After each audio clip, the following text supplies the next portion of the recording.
की माँ का नाम है राजरानी महारानी बादशाह, पिता का नाम जेवर सिंह, दादी माँ का नाम अमूल्य अथवा रामकौर, रामपुर नहीं रामपुर, बाबा का नाम उम्रपाल।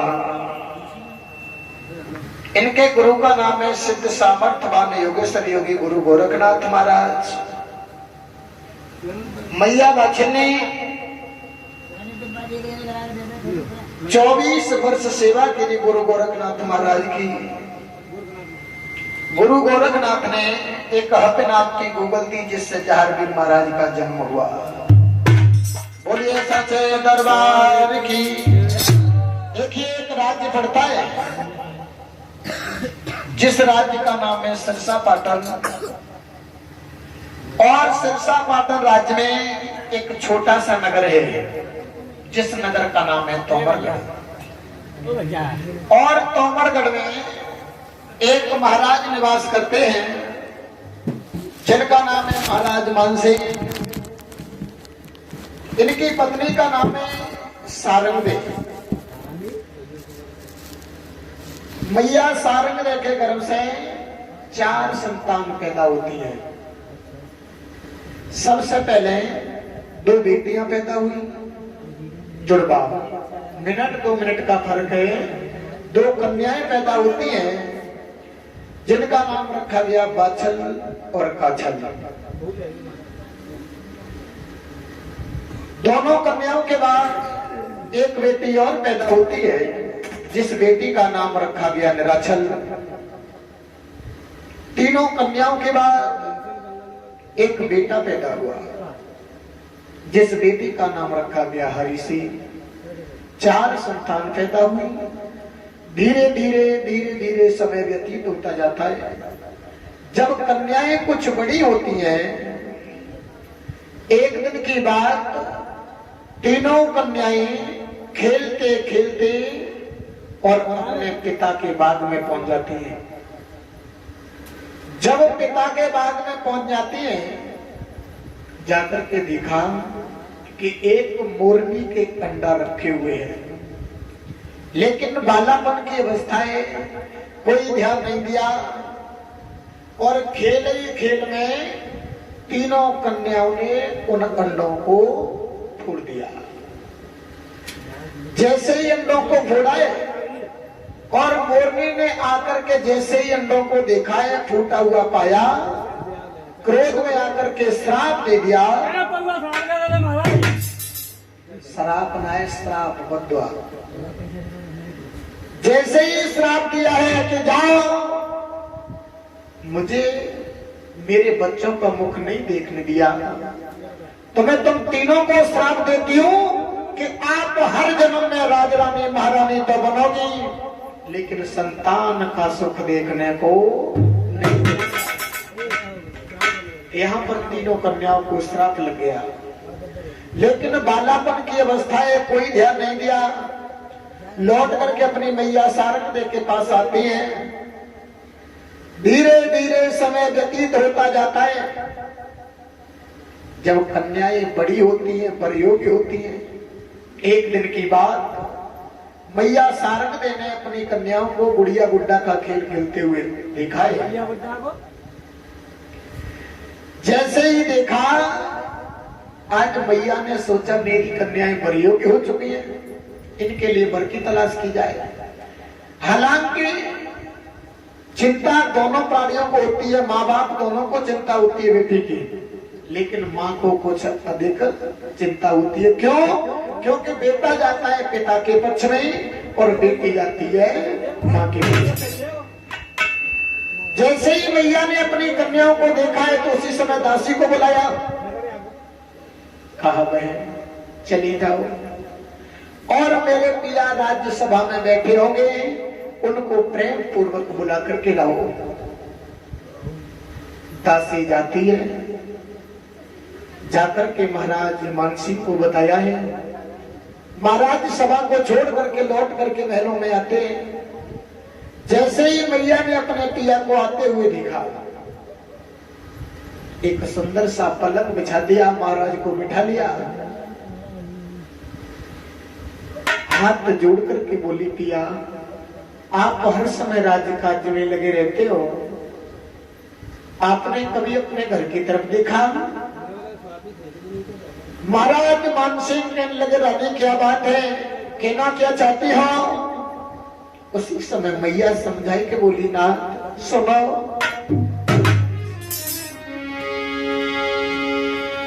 कि सैया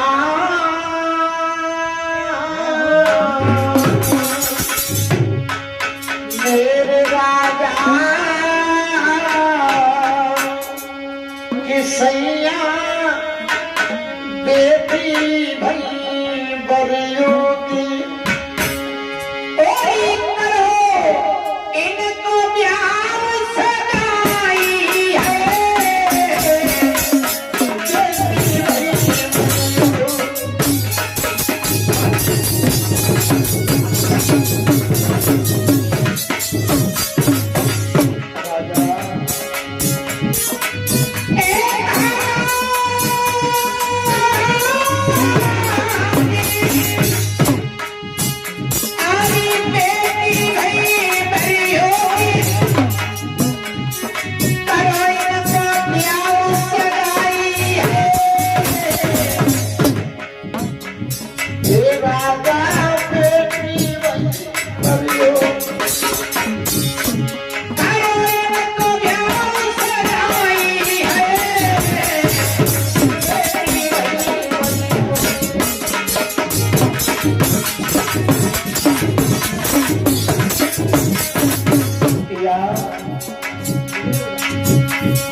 पिया को समझाया। उसी समय महाराज मानसिंह कहने लगे, राधे अरे चिंता करने की कोई बात नहीं है। क्यों? रानी हमारा एक हितैषी राजा है, राजस्थान प्रांत में एक नगर पड़ता है जिस नगर का नाम है ददरेवा खेड़ा नगर। वहां के हमारे प्रिय मित्र है उमरपाल, और उमरपाल के दो बेटाएं हैं जिनका नाम है जेवर सिंह और नेवर सिंह। नाई और ब्राह्मण को भेजा है, सिक्का चढ़वाया। समय आने पर जेवर सिंह और नेवर सिंह बारात को लेकर के पहुंचे हैं सिरसापट्टन में। आज महाराज जेवर सिंह के साथ में मैया बाछल की शादी होती है और नेवर सिंह के साथ में काछल की शादी होती है। जैसे ही विदाई का नंबर आया, आज मैया बाछल अपने भैया हरि सिंह से बोली, भैया नहीं जाते रहे हो, लेकिन भैया मर करके तेरे दरवाजे पर मैं नहीं आ सकती। आज मैया बाछल समझा करके बोली, भैया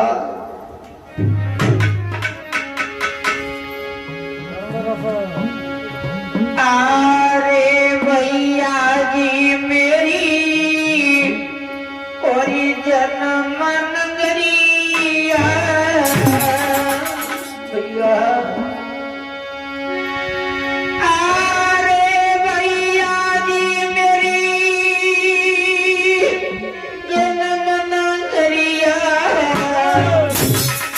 और काए गए हो छोड़वा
जब गले में गलबैया डाल करके रो रही है तो भैया ने समझाया। विदाई होकर के बाछल काछल आज ददरी बाखेड़ा नगर में आती है। धीरे धीरे समय व्यतीत होता जा रहा है। धीरे धीरे आज 12 वर्ष व्यतीत हो गई।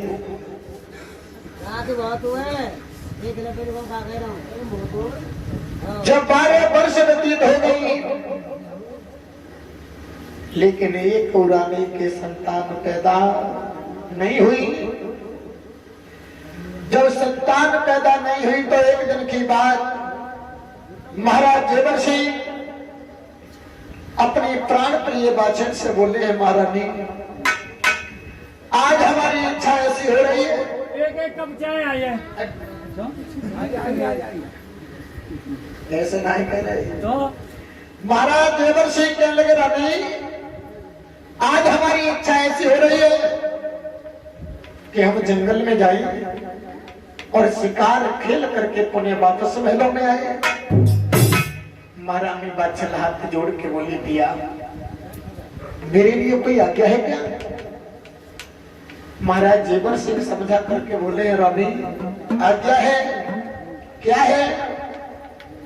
महारानी दासी को बुलवा दो और नीली घोड़ी को सजवा दो। आज हम उसी की सवारी करके जंगल में जाएंगे। इधर महारानी बाछल ने आदेश पाते ही नीली घोड़ी को सजवाया। महाराज जेवर सिंह ना धोकर के 5 वस्त्र पहन करके घोड़ी पर सवार हुए, चले ही वन की ओर।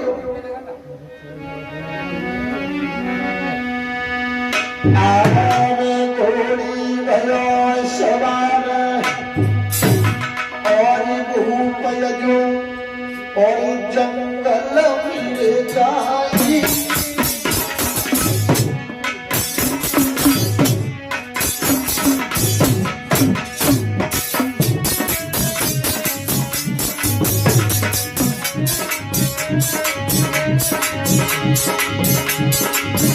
अरे घोड़ी भयो सवार और जंगल में जाई। भैया सुबह से गई शाम शिकार कोई नजर नहीं आई।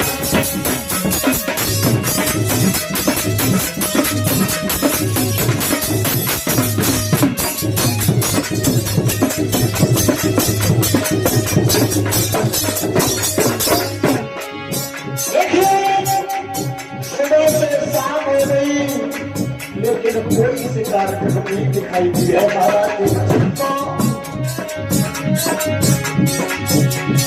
महाराज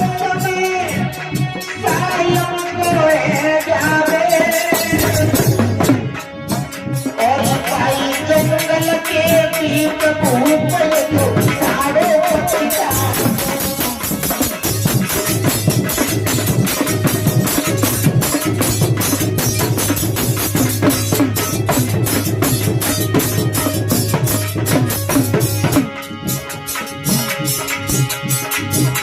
शाम का समय हो गया, कोई शिकार नहीं दिखाई दिया। मेरे भैया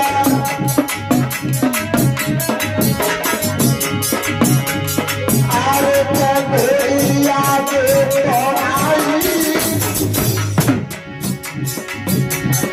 आरे घोड़िया के दौड़ाई और भाई जंगल के बीच झुल गई रखने को जा।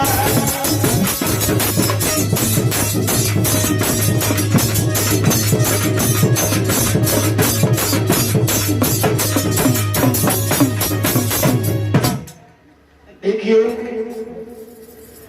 जिस समय महाराज जेवर सिंह नीली घोड़ी की सवारी करके चले हैं, बियाबान जंगल में पहुंच गए लेकिन कोई शिकार नहीं दिखाई दिया। शाम का समय है, घोड़ी को पीछे लेकर के चले हैं महलों की ओर। देखा लेकिन भैया जब इंसान का बुरा समय आता है ना, विनाश काले विपरीत बुद्धि बुद्धि भी काम करना बंद कर देती है। महाराज जेवर सिंह वन में खड़े, सोचा कि मैं अपनी जिंदगी में, अपने जीवन में पहली बार चलाऊं, शिकार खेलने के लिए आया हूं, और मैं लौट करके खाली हाथ महलों में पहुंच गया तो मेरी रानी मुझसे पूछेगी पिया काय की शिकार करी? हटिया आ गई जंगल में तो चौं नहीं है जाल पे काटो कबूतर ने को। जैसे ही महाराज जेवर सिंह को क्रोध आ गया, उस वन में आग लगाई है, इधर ठंडी ठंडी हवा चल रही थी, और जैसे ही अग्नि प्रकट की है तो अग्नि एकदम दौड़ने लगी है, जलने लगा है वन। उसी वन के मध्य में एक हिरणों का झुंड रहता है, 7 हिरनियां ही, और 7 हिरनियों के बीच में एक हिरण है। जैसे ही महाराज जेवर सिंह ने हिरण को देखा, कर्कश से निकाला तीर, धनुष पर रखा और छोड़ दिया। वो तीर जाकर के आज हिरण के कलेजे में जैसे ही लगा है, हिरण धराशायी हो गया, धरती पर गिर गया। के धरनी पर हिरना गिरो, जगे लगो कलेजा में तीर, और अखियां दोनों फट गई, जगे बहे नैन से नीर। आज आंखों से आंसुओं की धारा निकल रही है। 7 हिरनियों ने जैसे ही अपने पति को धरती पर देखा, आज झुंड बना करके खड़ी हो गई। तब तक महाराज जेवर सिंह दौड़ करके हिरण के पास आ गए। आज हिरण अपनी फटी फटी आंखों से देख रहा है महाराज जेवर सिंह को, और जैसे ही देखा तो अंतिम सांसों में वो हिरण समझा करके बोला, महाराज आपने अच्छा नहीं किया।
अरे मुझे अपने मरने की चिंता नहीं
चिंता तो केवल एक है महाराज, मुझे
भैया अंतिम श्वासों में बोला है महाराज, अरे मुझे अपने मरने की चिंता नहीं है,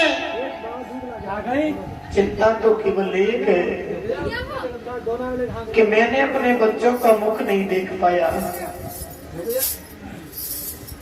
इतनी बात कहने के बाद आज हिरण का बारात हो गया, और जैसे ही हिरण का बारात हुआ तो हिरनिया रो करके बोली, और राजा बगैर पति के पत्नी का जीवन अधूरा हुआ करता है, लेकिन हम सातों बहन मिलकर के तुम्हें श्राप देती हैं महाराज।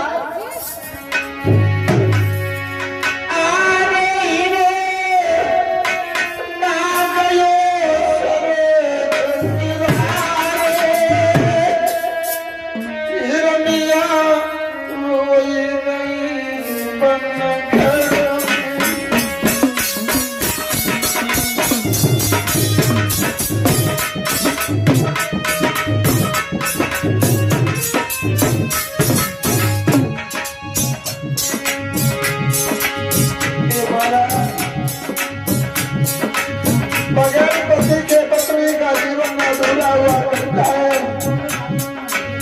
अब हम किसके सहारे जिएंगी महाराज।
क्यों रे राजा,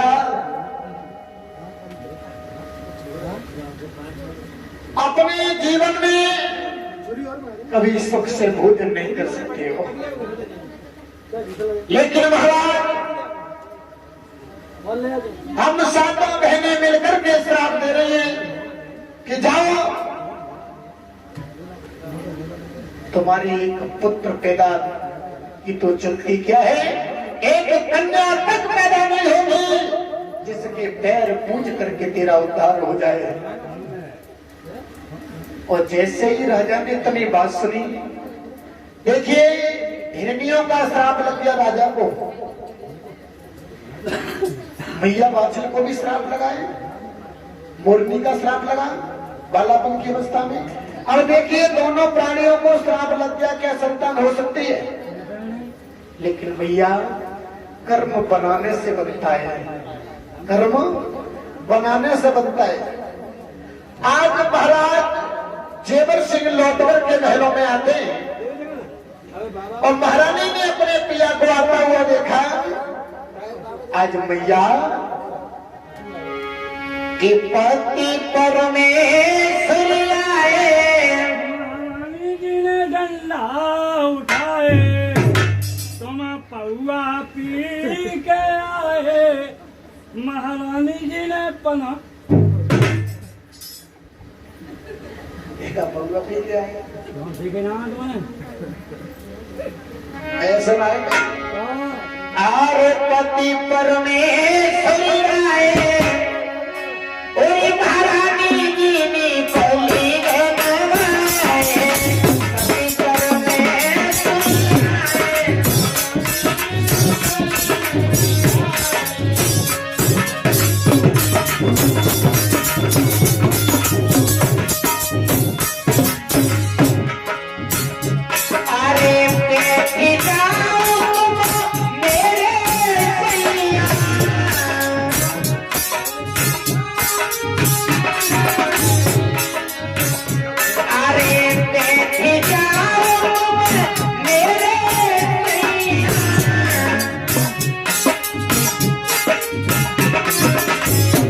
अरे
आता हुआ देखा, एक सुंदर सा पलंग बिछा दिया, महाराज जेवर सिंह को बैठा लिया। अब मैया बाछल ने सोचा, थोड़ी शांति बाहर में, मैया बाछल ने सोचा कि मेरे पिया सुबह से निकले और भूखे प्यासे भी हो गए, क्यों ना अपने पिया के लिए मैं भोजन की व्यवस्था करूं। देखिए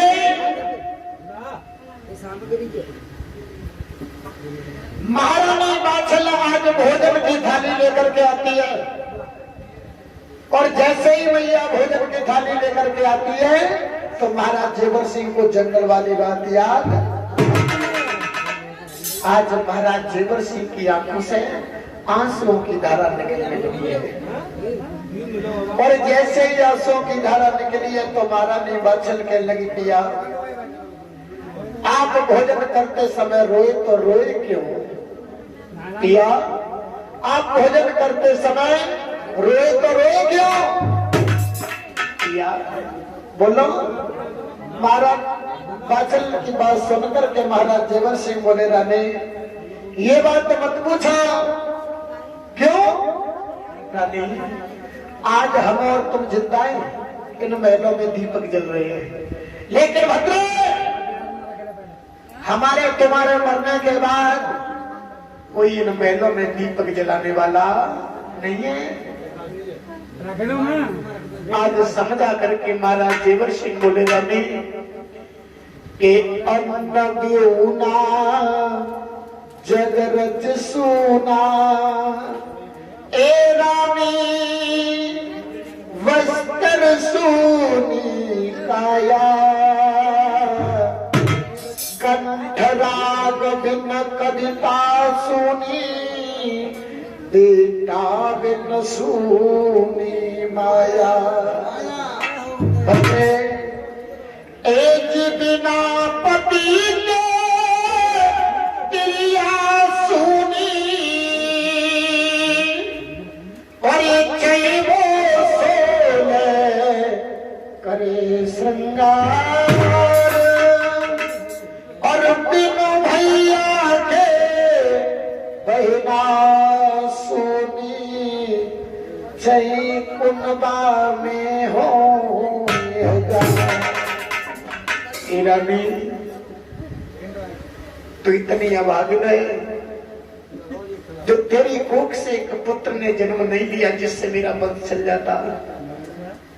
आज मैया ने जैसे ये आवाज सुनी है तो आज वो दुखियारी मां परम पिता से बोली है, दीन बंधु दीनानाथ आवे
होती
चलो लगा रहे हो?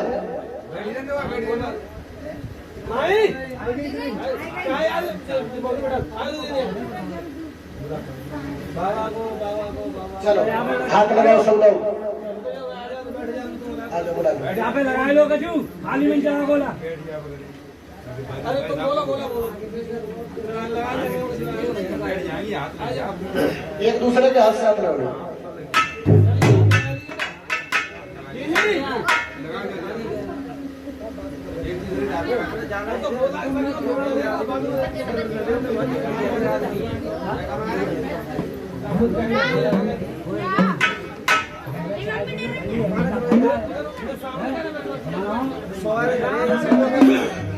चलो बोल।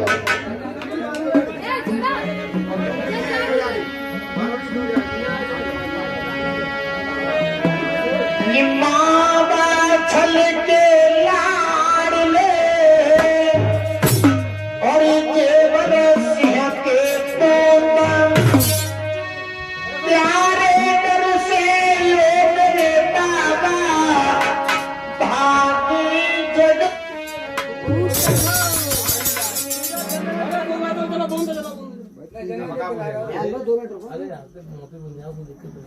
बोलो तुम बोलो जनरेटर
पूरी करो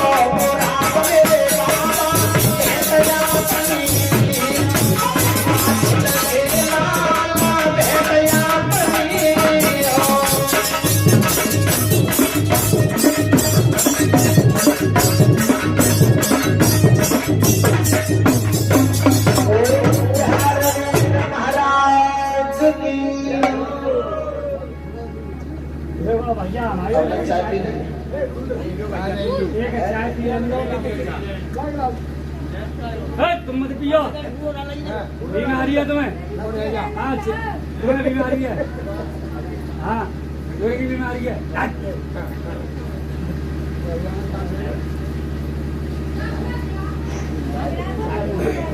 आदिमाने को सुनो ना बस भैया तेरा बंदी पकड़ लिए करी गई कावत हो जाए तो गाली लेकिन अच्छे ना नहीं गाली का गाली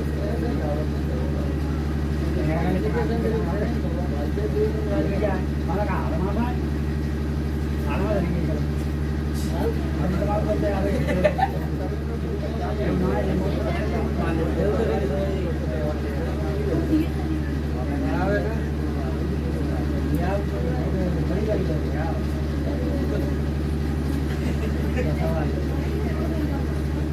ज़्यादा बढ़िया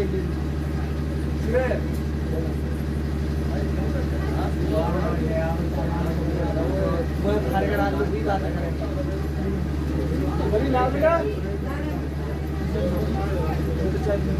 हमन लोग चाहिए बढ़िया बढ़िया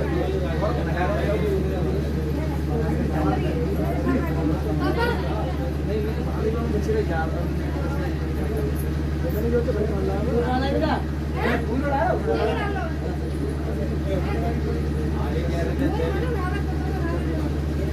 गली यहाँ से उधर ये जाता हूँ तो दूर है नहीं है वो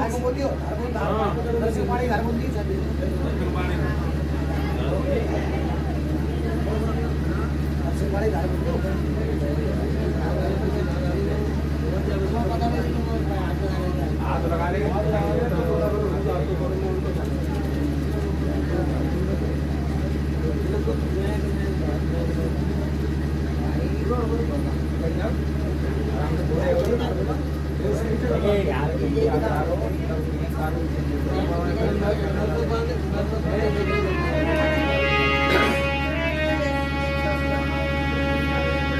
बोलिए साचे दरबार की।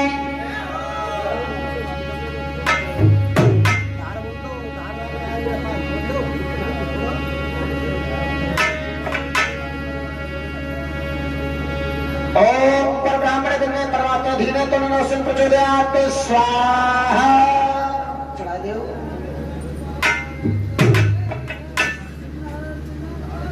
आज देखिए जिस समय हालांकि थोड़ी लगा दो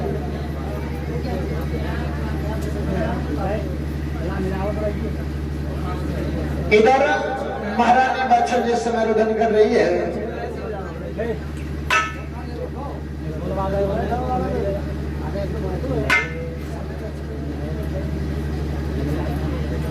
महारानी बच्चन आज अपने पिया को समझा करके बोली पिया मेरे कोई संतान नहीं हुई अब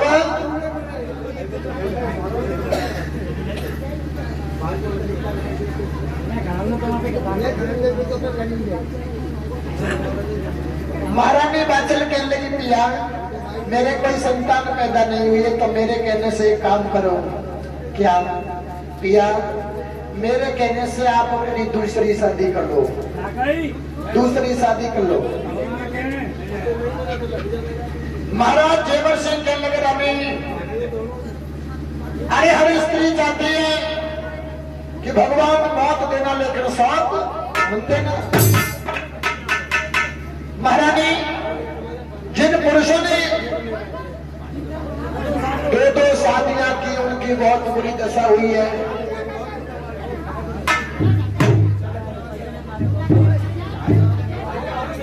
देखिए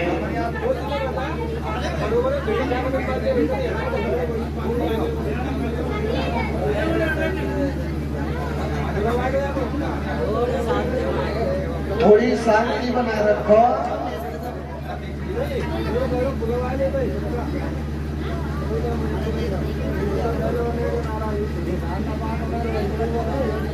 महारानी बाछल को समझा करके महाराज जेवर सिंह कहने लगे रहने अरे जिन पुरुषों ने दो शादियां की उनकी बहुत बुरी दशा हुई है।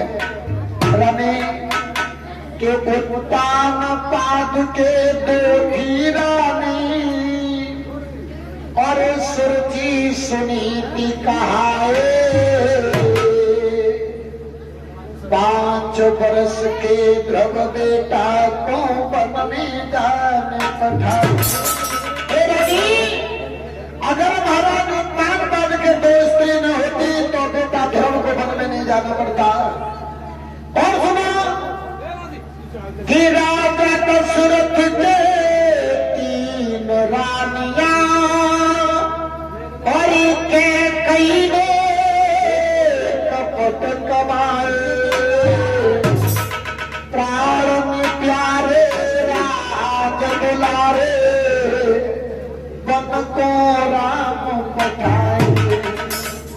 नहीं, मैं दूसरी शादी नहीं करूंगा। सोई महाराज ने समझा करके बोली, पिया अगर दूसरी शादी नहीं करना चाहते हो तो आप एक काम करो, मेरे कहने से काशी शहर से ब्राह्मणों को बुलवाओ और ब्राह्मणों को बुलवाने के बाद उनसे कहो कि अपनी अपनी पत्रा खोल करके देखें हमारे नसीब में कोई बेटी बेटा है या नहीं है। काशी शहर से ब्राह्मणों को बुलवाया, महाराज ने हवन करवाया। हवन करवाने के बाद कहा, हे ब्राह्मण देवताओं, आप हमारे कहने से अपनी अपनी पत्रा खोल करके देखो कि हमारे नसीब में कोई बेटी बेटा है या नहीं है।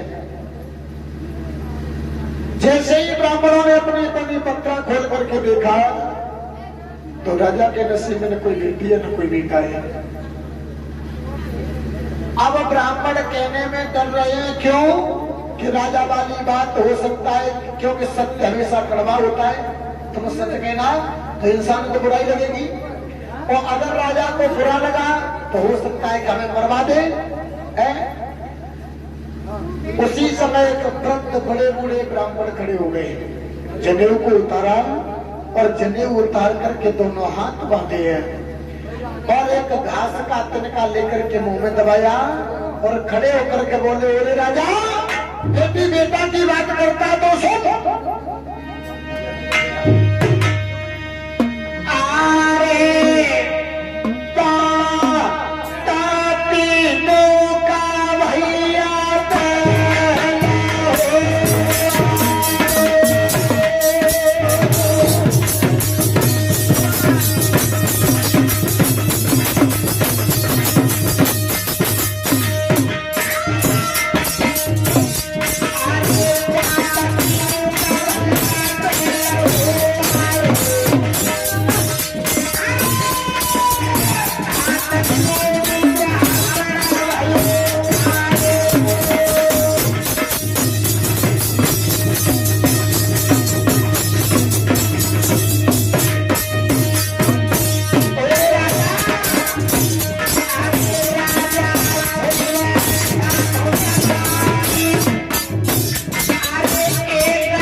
लेकिन भैया,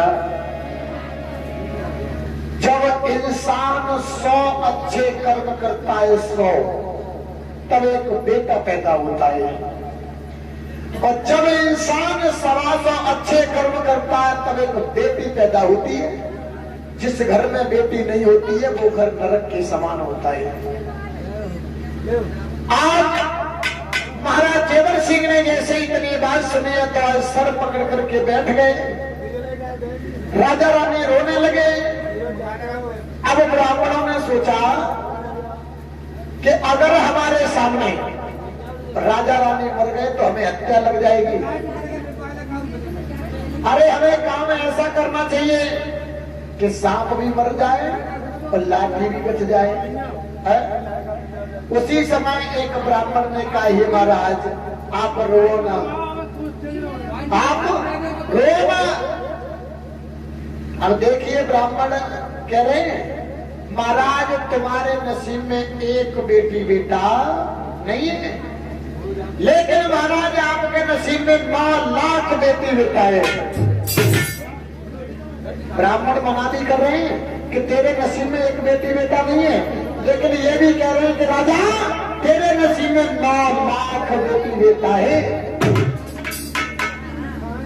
महाराज जीवन सिंह के लगे ब्राह्मण देवता हो।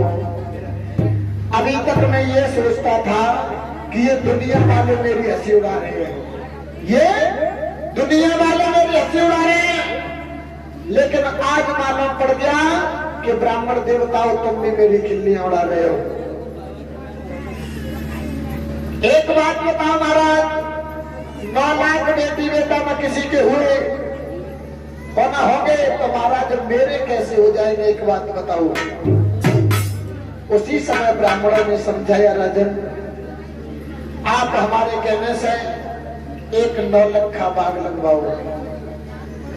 जब 9 लखा बाग लगवाओगे, बाग बड़ा होगा, बाग में फल आएंगे, जो फल आएंगे वही फल तुम्हारे पुत्र के समान होंगे। लेकिन राजन हमारे कहने से उस बाग में एक गोला कुआं अवश्य खुदा देना।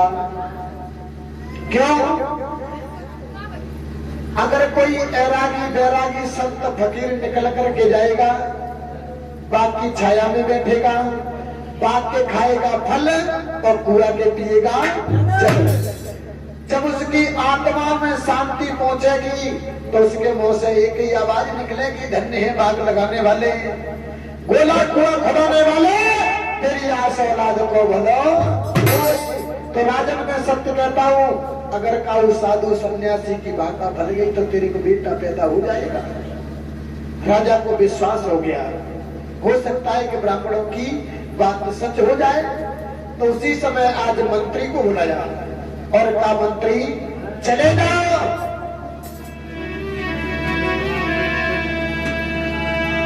अरे मंत्री बुलाई और देश का मुल्ला तुम्हें भी जवाब दे।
बात को रखाने वाला भी होना चाहिए।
खुदवाया, 9 लखा बाग लगवाया।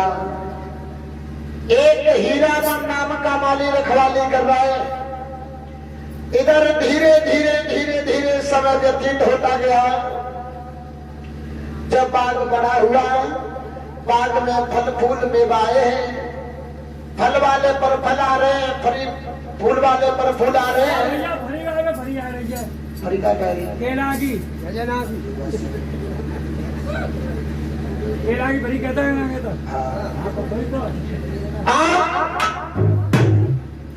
जैसे ही फलों को देखा है माली ने, अब माली ने विचार किया कि हम राजा के नौकर हैं। काय को अचार ले गया वो माली, अचार में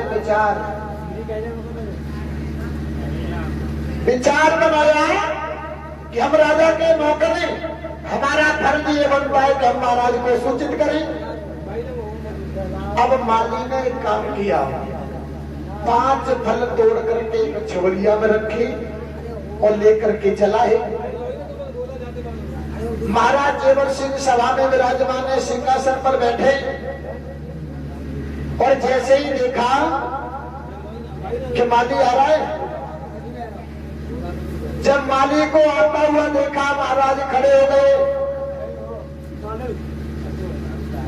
जब महाराज खड़े हुए और जैसे ही दृष्टि उन फलों पर पड़ती है, फलों को देखा है तो फल मुरझा गए, यानी सूख गए,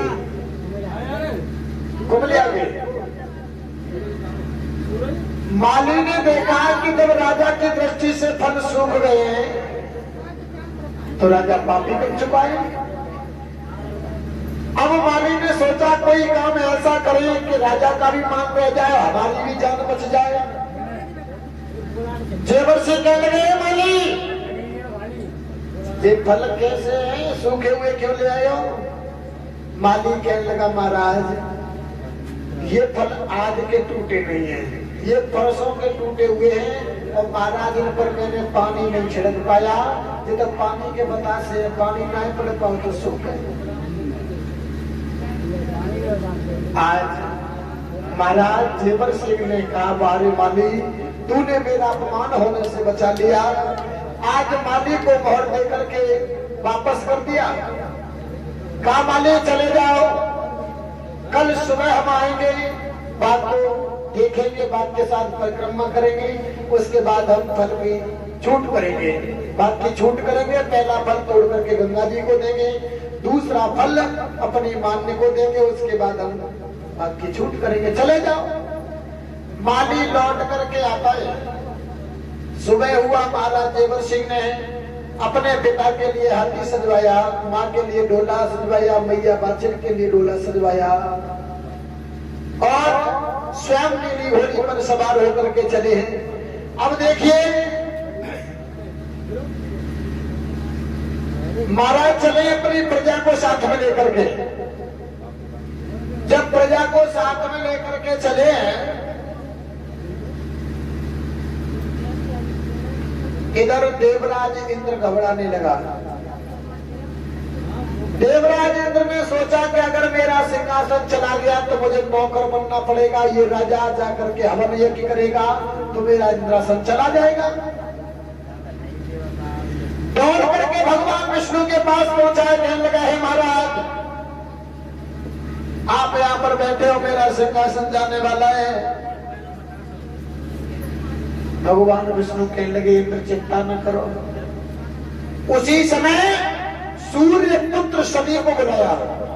काहे शनिदेव, मृत्यु लोक में, मृत्यु लोक में दूसरी जगह नहीं है, यही लोक है जहाँ पर जीव आता है और चला जाता है।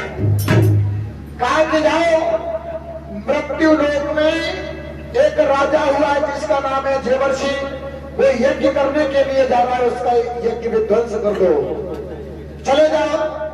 अब शनिदेव चले, लेकिन भैया अगर किसी इंसान पर शनि आएगा तो कम से कम 3.5 वर्ष के लिए आएगा, कम से कम 3.5 वर्ष के लिए आएगा। अगर उससे भी ज्यादा आएगा तो 7.5 वर्ष के लिए आएगा, और उससे भी ज्यादा आएगा तो 12 वर्ष के लिए आएगा। जिस इंसान पर 12 वर्ष के लिए शनि आ जाए वो इंसान 12 बार हो जाता है, और 12 दिए 36 वर्ष के लिए राजा जेवर सिंह की खोपड़ी पर विराजमान हो गया। ब्राह्मणों ने समझाया, राजन अभी आप रुक जाओ। क्यों? क्योंकि आपके ऊपर शनि का वास है। राजा जेवर सिंह कहने के, ब्राह्मणों मुझे समय नहीं है, मेरे पास इतना समय नहीं है कि मैं रुक जाऊं। उसी समय एक काली पट्टी आंखों से बांध दी है और काली पट्टी बांध करके आज बाघ के साथ फेरा लेने लगे हैं। 6 फेरा लग गए।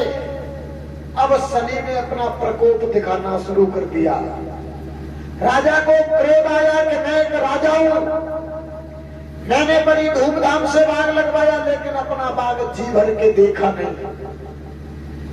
उसी समय राजा ने पट्टी को खोल दिया और जैसे ही दृष्टि भर के बाघ को देखा, भैया गजब हो गया। अरे जब राजा ने भैया ने गारे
को दृष्टि भर के देखा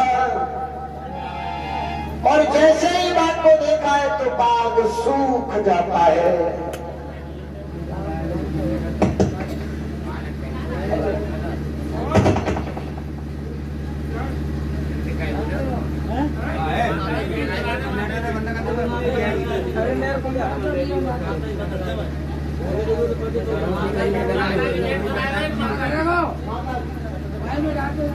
डाल के धंधे बेटा कांदी फिर वाला नंबर पे डाले उठा कर मत हो। हां खुद के धंधे वाले आया करेगा को बंदा करते हैं मत वाली है पहले तार डालना नहीं है तार डालो तो बता दे कह रहे किरण टू ब्रांड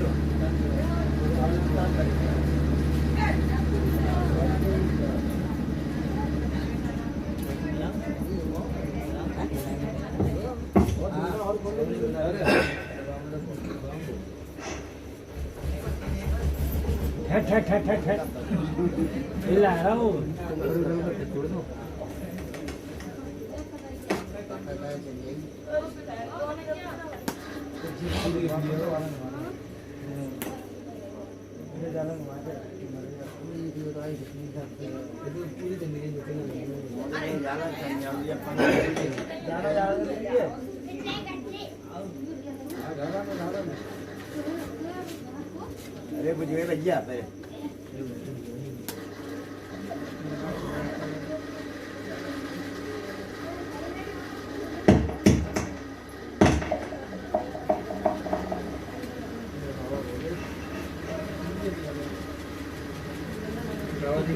बोलिए साचे दरबार की। आज देखिए महाराज जेवर सिंह ने जैसे ही दृष्टि को घुमा करके बाघ को देखा, बाघ देखते ही सूख जाता है। जो कुआं खुदाया था उसमें झांक करके देखा तो जहर जल हो गया। भोले बाबा का जो मंत्र बनवाया था उसमें झांक करके देखा तो दीवारें दरारें दे गई। और ये दृश्य जो राजा के साथ में जो प्रजा गई थी ना, वो प्रजा ये सब कुछ देख रही थी। आज वही प्रजा बोली कबोली मारने लगी। और मदहोश राजा, निर्वंशी राजा, तेरी निगाह से अगर बाघ सूख सकता है तो हमारा क्या नहीं बिगड़ सकता। राजन, अब हम तुम्हारी नगरी में नहीं रहेंगे।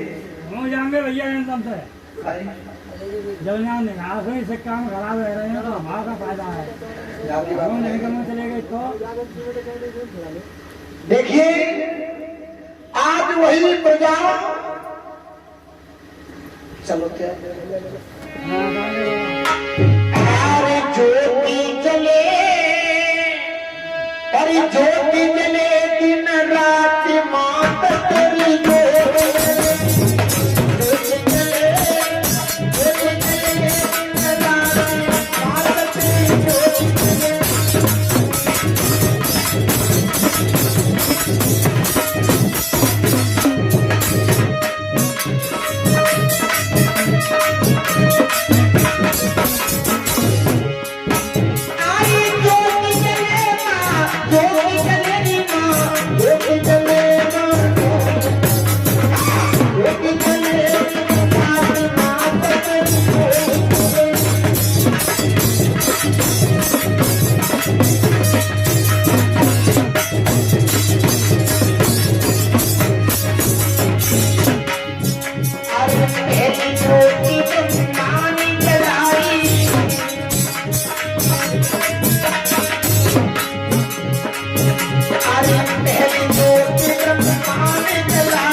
I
ऐसी का गारंटी भैया खड़ी है जा छोड़ दो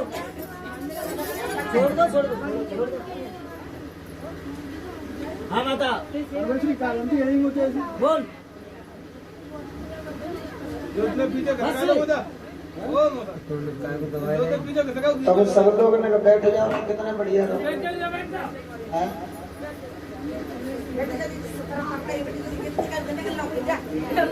बैठ जाओ। आई तागला का नहीं पीछे तो बंदा आदो सुनो तो करो आई जो सुनो पीछे नहीं चाहिए अच्छा वो नहीं कर रहा है फाइल नहीं कर सुनना लेते तो नहीं जाने का सुना ये तो पूछे नहीं चाहिए तो आप पूछते हैं बच्ची दे दो है पीछे अरे कोई बात ना आ रहे हैं आ रहे ये तो मैंने ऐसी बात है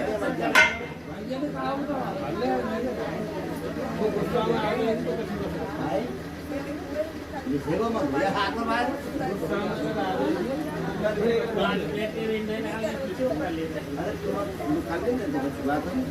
ये पकड़ी तो जाते ना का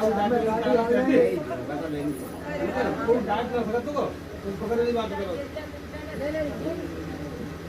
वो ताके संग आले ताके नाके डटरे ना आना जी माका डाटे नहीं करे ताके संग आके ताके संग आके डटरे ना बा मान रही ना मानेगा मान दी तो जो नवती का बात भाव भाव लो तो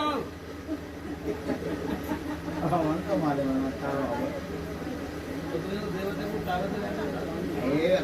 भाई बोर बनाने का घास में जाते हैं नीचे पैर चाली अरे मैं भाई आना मान रही वो जाकर बाबा